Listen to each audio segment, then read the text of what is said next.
Brazil does not defeat criminal factions because they are in the government. I agree with you, Mr. Bukele. Most honorable president of this forum, Congressman Robert Pittenger, congressmen, ambassadors, delegate-in-chiefs, ladies and gentlemen. My name is Nikolas Ferreira. I'm a Christian and a father of 2 daughters, married, of course. Before coming the most voted congressman in Brazil, I was born and raised in a favela, and I saw up close how violence destroys a neighborhood, a city, a state, and now an entire country. And today I will speak without the filter that the media imposes. I will speak about the reality of my nation.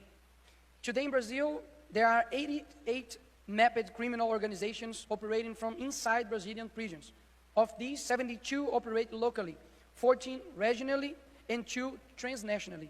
More than half, 58%, have as their main activity the direct confrontation against the state.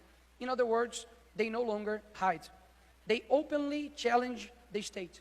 These factions impose rules, control territories, punish, charge taxes, and most seriously, they use terror as a form of government. 11% of the Brazilian population lives in territories under the direct influence of criminal factions. But the most alarming data comes from a study entitled Criminal Governance in Latin America. Between 50 and 60 million Brazilians, roughly 1/4 of the population, live under what is called criminal governments, an authoritarian and violent regime that decides who enters and who leaves. In other words, 1/4 of the Brazilian population lives under a government that was not elected, does not provide accountability, and does not respect the Constitution or the law. The consequences are tragic and daily.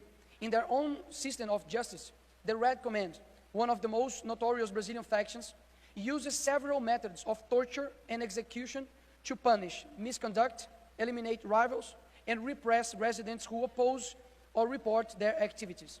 Torture sections are frequently recorded and circulated in messaging groups as a warning to the community.